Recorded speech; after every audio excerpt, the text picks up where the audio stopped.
बहारों कांटे बरसाओ, पटवारियों की मलिका आ रही है। अंडे टमाटर जूते बरसाओ, जालिम मलिका आ रही है। परे परे हट जाओ ते गलियां झाड़ू लाके साफ कर दो, रास्ते साफ कर दिए जाएं, सारी अवाम को घरों में बंद कर दिया जाए। पहले जमाने में जब जालिम बादशाह की मगरूर मलिका महल से निकला करती थी तो हरकारे ऐसे ही ऐलान किया करते थे कि कहीं शहजादी पर किसी आम आदमी की नजर न पड़ जाए, और अगर किसी गरीब की नजर पड़ जाती थी तो उसकी आंखें निकलवा दी जाती थी। उस वक्त की शहजादी और इस कैलबरी क्वीन में ये फर्क है कि इसके आने से पहले लोगों को गिरफ्तार करा दिया जाता है, इनको नाजायज तरीके से जेलों में डाला जाता है। इस जालिम मलिका की नजर में इस मुल्क की महकूम अवाम की कोई इज्जत नहीं है। इज्जत है तो उनकी जिनके साथ साजबाज करके ये हर जगह दंदराती फिरती है, और जब वापस आने का प्रोग्राम बनाती है तो इसकी ख्वाहिश पर गलियां बाजार सुनसान कर दिए जाते हैं। मुल्क में कोई ऐसा ना हो कि इसके इस्तकबाल के रास्ते में रुकावट बन सके। पटवारियों की नानी की वापसी हो रही है और पटवारी झूम झूम कर इस्तकबाल की तैयारियां ऐसे कर रहे हैं जैसे झांसी की रानी कश्मीर फतह करके वापस आ रही है, या पाकिस्तान के लिए कोई बहुत बड़ा अवार्ड जीत कर वापस आ रही है, या फिर बैतुल मुकद्दस पर फतह का झंडा लहरा कर वापस आ रही है। इस एहसासे कमतरी का शिकार नानी ने ऐसा क्या किया है जो पाकिस्तान में चंद मनूस लोग इसकी तैयारी में पागल हो रहे हैं। कौन सा किला फतह करके आ रही है झांसी की रानी के इसके इस्तकबाल के लिए फूल बरसाए जाएं। गंदी फिल्मों की डायरेक्टर की वापसी में ऐसा क्या खास है जो मोहतरमा के गले में फूलों के हार डाले जाएं, जिसकी पाकिस्तान तो क्या लंदन में भी कोई इज्जत नहीं। लंदन में एवन फील्ड फ्लैट की मालिक मरियम नानी के घर के बाहर हस्बे रिवायत लोग जमा है। एक ओवरसीज पाकिस्तानी औरत मरियम नानी के घर के बाहर इसे इसकी औकात याद दिला रही है। वो पाकिस्तानियों से कह रही है कि मरियम नानी छोटी सी सर्जरी करवा कर वापस आ रही है, इसका वही हाल करना जो हाल हम यहाँ इसका कर रहे हैं।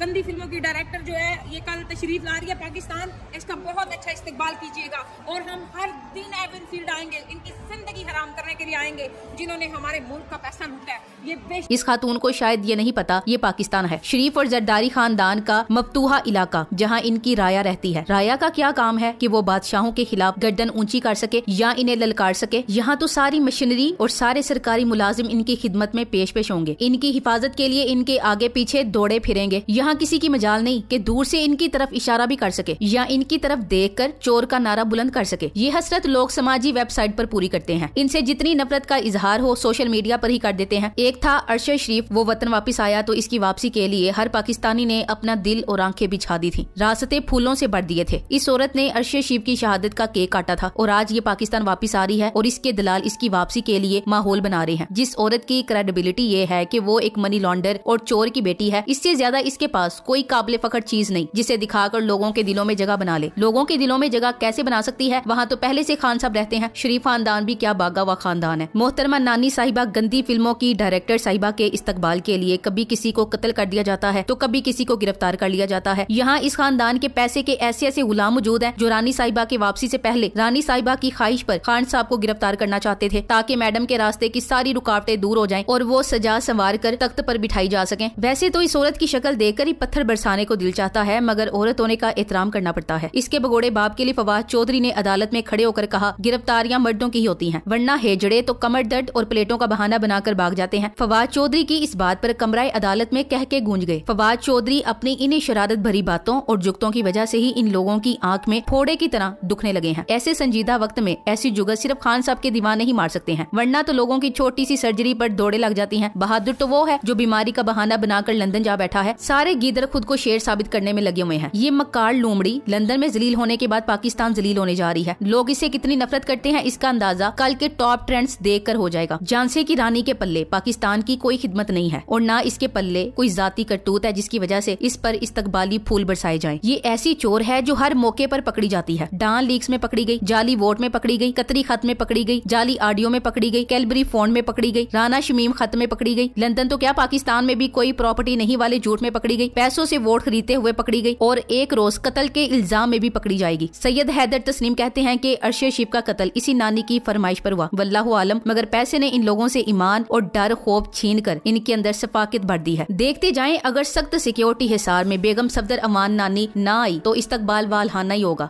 समझ नहीं आती कि इस्तकबाल करने वाले किस कारनामे पर मरियम बीबी का इस्तकबाल करेंगे। मुल्क दिवालिया करने पर, अमेरिका के पक्के गुलाम बनाने पर, महंगाई का सबब बनने पर इन बेशर्मों को शर्म नहीं आएगी। जो भी इस बुढ़िया का इस्तकबाल करने जाएगा उसकी यकीनी तौर पर अकल मारी गई होगी। इसे इस मुल्क से ज्यादा शरीफ खानदान प्यारा होगा। नानी के इस्तकबाल के लिए खाली खुली नारे नहीं होने होने चाहिए बल्कि गंदे अंडे पड़ने चाहिए इस जालिम औरत पर। दौरे हाजिर की सर्जरी ज़दा जनरल रानी मरियम की फरमाइशें पूरी करने में कब तक कौम की तजलील की जाएगी? तारीख इन पर थू थू करेगी। कभी वक्त मिले तो बैठकर सोचना कि कितना घाटे का सौदा किया है तुमने। इस खानदान से पाकिस्तानी अवाम शदीद नफरत करती है। अरशद शरीफ की शहादत वाले रोज जश्न मनाने वालों से, और खबरें तो ये भी हैं कि ये फितना औरत अपने बगोड़े बाप के साथ इस कत्ल में मुलविस भी है। तस्नीम शाह के मुताबिक पाकिस्तानी अजीम अवाम इनको मुस्तरद करती है। अल्लाह इन सब को निशाने इबरत बना दे। पुलिस, सिक्योरिटी के सारे इंतजाम इस मुल्क की गरीब अवाम और माशी तौर पर तबाह बर्बाद मुल्क के खजाने से अदा करेगी। एक गरीब जिसको एक वक्त की रोटी ठीक से नहीं मिलती, उसका मरियम के इस्तकबाल से क्या लेना देना? वो अपने टैक्स के पैसे इस पुलिस को क्यों दे जो मरियम की सिक्योरिटी पर इस दिन होगी? मगर क्योंकि मुल्क अशराफिया का है, इसलिए अशराफिया जैसे चाहे गरीब के खून पसीने से कमाया पैसा अपने ऊपर खर्च कर सकती है। मिन जानिब आल पटवारिस्तान खोता दिमाग की तरफ से बड़ी बड़ी फ्लैग्स आवेजा की जाएंगी जिन पर लिखा होगा, हम मोहतरमा को छोटी सी कामयाब सर्जरी करवाकर पाकिस्तान वापसी पर दिल की अता गहराइयों से खुशामदीद कहते हैं। पहले ये लोग मिन्नतें तरले करके बाहर जाते हैं अपनी सर्जरियां और इलाज करवाने, और वापसी पर इस्तकबाल का शोर ऐसे मचाते हैं जैसे दिल्ली फतह करके आ रही हो। इसके शायाने शान तो अडियाला जेल ही है। इसकी करतूतों के मुताबिक लाहौर के मशहूर होटल में मरियम नवाज के इस्तकबाल के हवाले से एक इजलास बुलाया गया जिसमें 30 MPA और MNAs ने आना था, लेकिन एक भी MNA नहीं आया। और अब हर MPA को कहा गया है कि वो 500 बंदे लेकर आएगा। माशाल्लाह क्या तैयारियां की जा रही हैं, जैसे छोटी सी सर्जरी नहीं बल्कि कोई किला फतह करके आ रही है। सर्जरी कराने के बाद इस्तकबाल की अनोखी मंतक किसी की समझ में नहीं आई। क्या नानी उम्रा या हज वाली सादत के बाद आ रही है या कतर से फुटबॉल का मुकाबला जीत कर आ रही है? वैसे कतर से आने के बाद भी इस्तकबाल बनता है। लगता है इसको पूरा बेनजीर बनाकर दम लेंगे। हो सकता है एक आध झूठा मूठा हमला भी प्लान कर लिया गया हो। इन शैतानों की शैतानी प्लानिंग का कुछ पता नहीं, लेकिन बेफिक्र रहें, पाकिस्तानी नौजवान इंशाल्लाह हर प्लान को 24 घंटे के अंदर अंदर जबरदोज कर देने की सलाहियत रखते हैं। कोई भी सरप्राइज नहीं होगा, हर चीज पूरी प्लानिंग से की जाएगी। हालैंड का वजीर खुद गाड़ी ड्राइव करता है, ब्रीफकेस खुद उठाता है, खुद चाय कॉफी बनाता है, क्योंकि अल्लाह ने उसे हाथ पैर दिए हैं। वो लंगड़ा लूला नहीं है, ना ही अवाम और अपने मातहतों को कीड़े मकोड़े समझता है। अब रही पाकिस्तान के जाली सियासतदानों और वजीरों की बात, तो एक लफ्ज काफी है, कम ज़र्फ। हमारी कौम की हालत की खराबी की जिम्मेदारी भी इसी माइंडसेट की है जो कौम को अपनी गुलामी से निकलने नहीं देती। अता ताड़ड़ जैसे गुलामों ने ऐसी औरतों और खानदानों की खुशामद कर करके इन्हें सर पर बिठाया हुआ है। जब 1982 में कसूर की अल्लाह रखी पहली बार पाकिस्तान में प्लास्टिक सर्जरी करवा कर आई थी, तो इसकी औलाद के अलावा कोई भी इसके इस्तकबाल के लिए लाहौर एयरपोर्ट नहीं गया था। क्या मरियम नानी कश्मीर फतह करके वापस आ रही है? इस रंगबाजी से निकल आए। लोग बैरूने मुल्क आते जाते रहते हैं, रोजाना हजारों फ्लाइट्स उतरती हैं। मोहतरमा वापस आ रही हैं, अच्छी बात है। ये इस्तकबाल की सदियों पुरानी ड्रामेबाजियां बंद कीजिए, काम कीजिए। वक्त आपके हाथ से यूं सिरक रहा है जैसे मुट्ठी से रेत, मगर आप लोग दकियानूसी रिवायात छोड़ ही नहीं रहे। अगर कुछ करना है तो मुल्क के लिए कुछ करो। मरियम नानी कौन सा बक्से भर के डॉलर ला रही है जिसके आते ही मुल्क में डॉलर का रेट कम हो जाएगा? मरियम के चचा परेशान है कि अपनी हुकूमत पर लगे हुए रुसवाई के दाग कैसे उतारे जाएं। पार्टी में बगावत के वाजे आसार पाए जा रहे हैं। मुल्क कौम की हालत इनकी वजह से काबिल रहम है। ऐसे में अवाम इन सियासी भगोड़ों की शोबदाबाजियों में ना ही पड़े तो अच्छा होगा। सिर्फ 6 माह पहले नानी पंजाब के ज़िमनी इंतखाबात में अपनी शिकस्त कबूल करके चुपचाप लंदन रवाना हो गई थी। शिकस्त खुर्दा इंसान की वापसी का इस्तकबाल किस खुशी में हो रहा है? इतनी खुशी है तो सिर्फ इसका अपना खानदान एयरपोर्ट चला जाए। पटवार खाने में डोल पीटने की क्या जरूरत है? वैसे भी ये चोरनी कौन सा मार का मार करा रही है जो इसका इस्तकबाल करना है? सैर सपाटे करने यूरोप और अमेरिका गई थी, अब इलेक्शन का सुनकर गुलामों पर हुक्मरानी करने पहुंच जाएगी। जिनको सैलाब में भूखा नंगा छोड़कर गई थी और अता टट जैसे कुएं के मेंढक इस्तकबाल करने पहुंच जाएंगे। यही काफी है नानी की सेहत के लिए। Thanks for watching. Allah Hafiz.